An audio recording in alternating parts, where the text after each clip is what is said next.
ครอบครัวค่ะ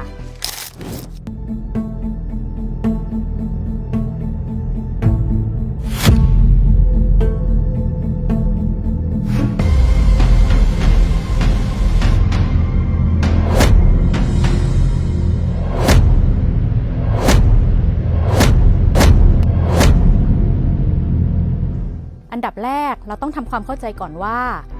ครอบครัวหมายถึงอะไรตามพระราชบัญญัติคุ้มครองผู้ถูกกระทำความรุนแรงในครอบครัวค่ะบุคคลในครอบครัวหมาย